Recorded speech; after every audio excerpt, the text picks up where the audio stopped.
एक पल के लिए मान लेते हैं कि किस्मत में लिखे फैसले बदला नहीं करते, लेकिन आप फैसले तो लीजिए, क्या पता किस्मत ही उससे बदल जाए। नमस्कार, मैं हूं मोहित कमल श्रीमाली। आप सभी का तहे दिल से स्वागत करता हूं आपके अपने चैनल में और आज के इस विशेष एपिसोड में। आइए बात करते हैं आज के विशेष उपाय की कि पिंडदान करने की परंपरा क्यों है। तो हिंदू धर्म में पिंडदान की परंपरा वेद काल से ही प्रचलित है। पितरों के मोक्ष के लिए यह एक अनिवार्य परंपरा है और इसका बहुत अधिक धार्मिक महत्व है। योग वशिष्ठ में बताया गया है कि प्रेत अपनी स्थिति को इस प्रकार अनुभव करते हैं कि हम मर गए हैं और अब बंधुओं के पिंडदान से हमारा नया शरीर बना है। क्योंकि यह अनुभूमि भावनात्मक है, इसलिए पिंडदान का महत्व इससे जुड़ी भावनाओं की बदौलत आपको और ज्यादा देखने को मिलता है। ये भावनाएं प्रेतों पितरों को स्पर्श करती है। पिंडदान आदि पाकर के पितृगण प्रसन्न होकर के सुख समृद्धि का आशीर्वाद देते हैं। पितृगण पितृलोक को लौट जाते हैं। जो पितृ इसे नहीं करते हैं उनके पितृ उन्हें श्राप भी देते हैं। और भारत में गया वह स्थान है जहां दुनिया भर के हिंदू पितरों का पिंडदान करके उन्हें मोक्ष की प्राप्ति कराते हैं। कहा जाता है कि सर्वप्रथम सतयुग में ब्रह्मा जी ने गया में पिंडदान किया था, तभी से यहां परंपरा जारी है। और पितृपक्ष में पिंडदान का विशेष धार्मिक महत्व बताया गया है। पिंडदान के लिए जौ या गेहूं के आटे में तिल या चावल का आटा मिलाकर के इसे दूध में पकाते हैं और शहद तथा घी मिलाकर के लगभग 100 ग्राम के 7 गोल पिंड बनाते हैं। एक पिंड मृतात्मा के लिए और 6 जिन्हें तर्पण किए जाते हैं उनके लिए समर्पित करने का विधान बताया गया है। और प्राचीन काल में पिंडदान का कार्य वर्ष भर चलता था। यात्री 360 वेदियों पर गेहूं जौ के आटे में खोया मिलाकर के तथा अलग से बालू के पिंड बनाकर के दान करते थे।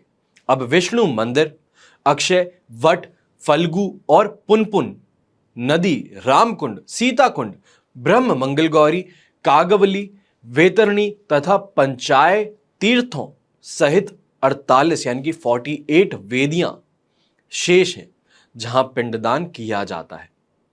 वायु पुराण दी गई गया महात्म्य कथानुसार ब्रह्मा ने सृष्टि रचते समय गयासुर नामक दैत्य को उत्पन्न किया। उसने कोलाहल पर्वत पर घोर तपस्या की, जिससे प्रसन्न होकर के विष्णु ने वर मांगने को कहा। अब इस पर गयासुर ने वर मांगा, मेरे स्पर्श से सुर असुर कीट पतंग पापी ऋषि मुनि प्रेत आदि पवित्र होकर के मुक्ति प्राप्त करें।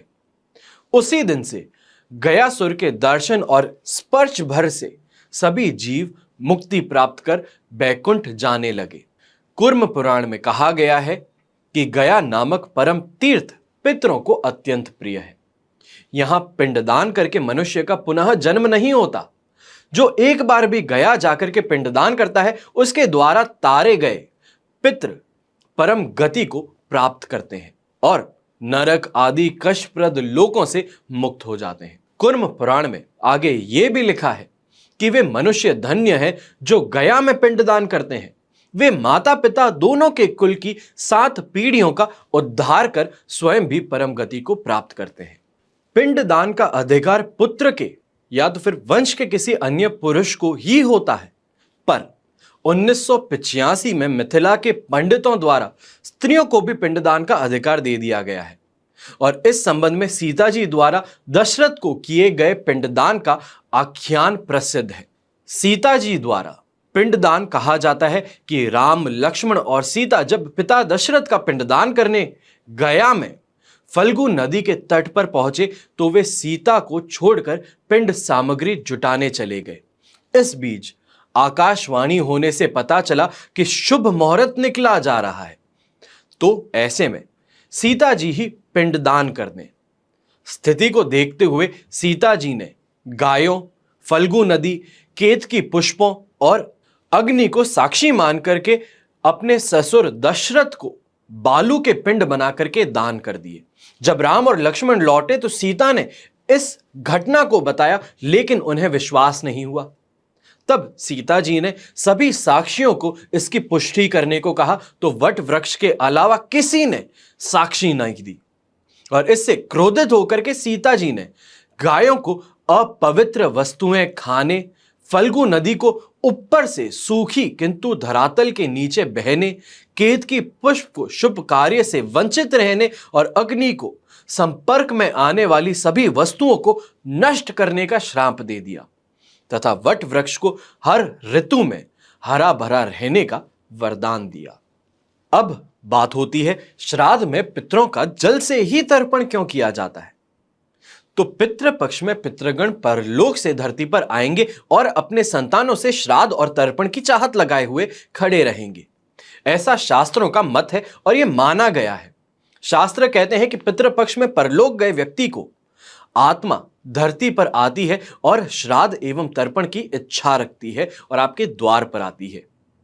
गरुड़ पुराण में बताया गया है कि श्राद्ध और तर्पण से ही पितरों को संतुष्टि मिलती है और उनकी आत्मा को सद्गति मिलती है। इसलिए श्राद्ध पक्ष में पितरों का श्राद्ध और तर्पण किया जाता है। इसे ही तर्पण कहते हैं।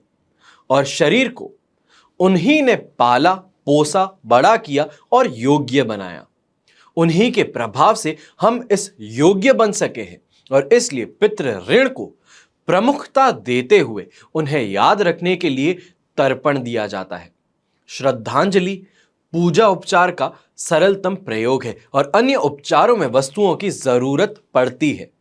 वे कभी उपलब्ध होते हैं तो कभी नहीं होते हैं, पर जल ऐसी अकेली एक वस्तु है जिसे हम दैनिक जीवन में अनिवार्यतः प्रयोग करते हैं। वो हर जगह मिल भी सकती है और आपको आसानी से प्राप्त होती है। इसलिए जलांजलि को सरल सुलभ माना गया है और इसलिए सूर्य नारायण को अर्घ, तुलसी वृक्ष में जलदान, अतिथियों को अर्घ तथा पितृगणों को तर्पण का विधान है। तर्पण की पितरों को आवश्यकता है या नहीं, ये केवल अपनी भावना है। शास्त्रीय भाषा में इसे ही तर्पण कहते हैं और पितृ ऋण को चुकाने के लिए दूसरा कृत्य आता है, श्राद्ध। इसका प्रचलित रूप अब ब्राह्मण भोजन मात्र रह गया, पर ऐसी बात नहीं है। अपने साधनों का एक अंश पितृ प्रयोजनों के निमित्त ऐसे कार्यों में लगाया जाना चाहिए जिससे लोक कल्याण का प्रयोजन भी सदता हो। आशा करता हूं कि ये जो आज आपको जानकारी दिया हूं, इससे आपका कुछ भला हो। आपके जो सवाल है उसका आपको कोई उत्तर मिला हो। आपके मन में जो बातें उठ रही है उसको अब मैं वापस शांत कर पाऊं। मेरी हमेशा यही प्रार्थना होगी कि आप और आपका परिवार सदैव सुखी रहे, संपन्न रहे, सुरक्षित रहे। घर में बड़े बूढ़ों का साथ और आशीर्वाद हमेशा आप पर बना रहे।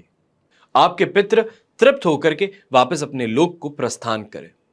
हमेशा की तरह जय श्री राम एवं जय हिंद।